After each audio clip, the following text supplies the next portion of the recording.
Essa é uma bênção, que é o Pedro, que ele é parte do nosso link, que é a célula. E tem a Valentina, que é uma outra criança, inclusive essa menina faz Libras. São, assim, presentes do Senhor pra nossa vida. E crianças incluem crianças. É revelar o Cristo bíblico para essas crianças e mostrar para elas o que é colocar Mefibosete à mesa de Davi. E lembrar que Deus fez crianças como essa. E mostrar para essas crianças que isso é o servir. A gente não ensina sobre servir? Servir não é só quando essa criança vai lá e carrega uma placa, serve a bala. Servir é quando ela percebe que o amiguinho autista não tá conseguindo ouvir o som. E ela vai dizer pra Pro que ele não tá conseguindo ouvir aquele som, que pra ele tá causando um distúrbio naquele momento. Servir é quando essa criança se dispõe a esperar a criança autista na hora da recepção e lembrar o nome dele. Quando a família dessa outra criança, eu costumo dizer que a gente recebe muita dó, mas dificilmente a gente recebe graça. A dó, ela não tem ação. A dó é só aquela lágrima da pessoa no momento, ai, tadinha, ai, e tal. Mas ela não gera ação, gente. E a graça, ela gera ação.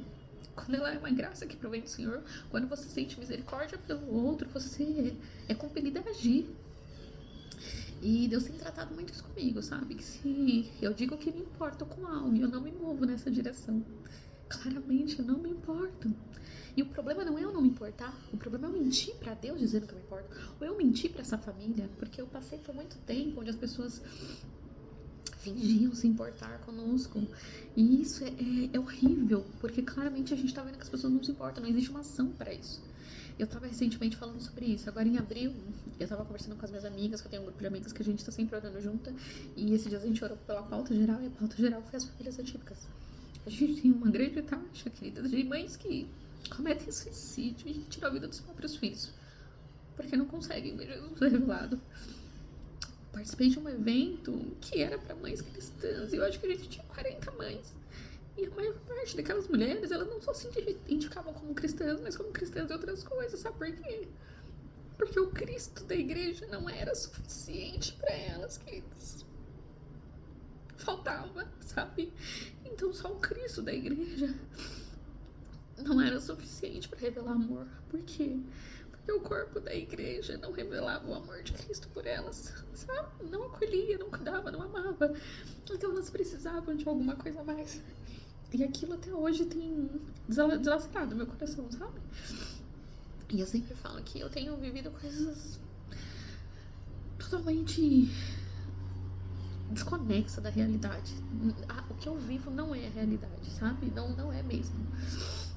Não é a realidade da grande maioria das mães atípicas, solos cristãs. Não é, entendeu? Então, por isso, eu sempre me vejo como uma voz importante para falar sobre o assunto. Então, eu quero trazer essa clareza sobre vocês, não de um lugar de condenação, mas de um lugar de convite a puxar a cadeira, para que essas famílias sentem na mesa e lembrem que o sangue de Jesus foi derramado também por elas.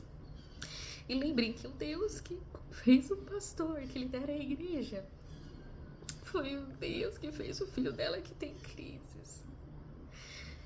Que há um propósito para essa criança, um dom, uma habilidade plantada por Deus na vida dessa criança.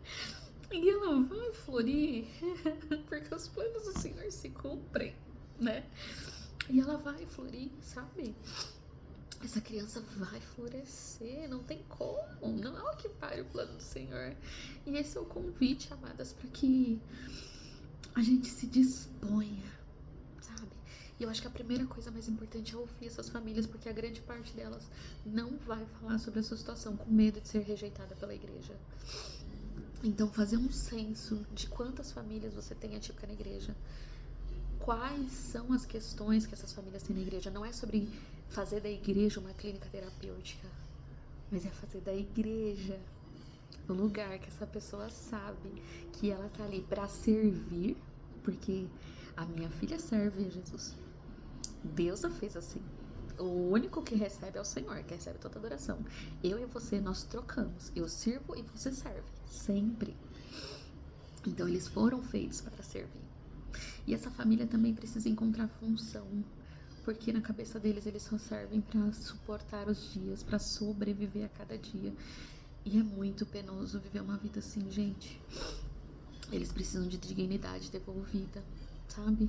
Eles precisam de acolhimento de verdade. E eu quero trazer um convite aqui pra vocês que vão trabalhar com isso. Amadas, sejam honestas.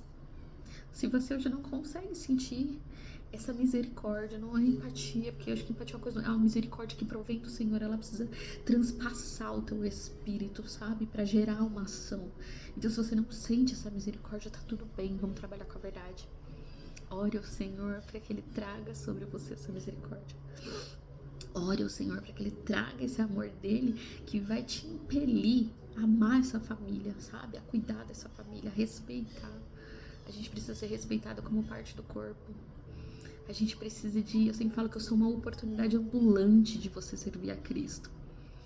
Porque intencionalmente eu tenho uma filha que ela é PCD, ela tem uma deficiência. Eu não preciso me calar.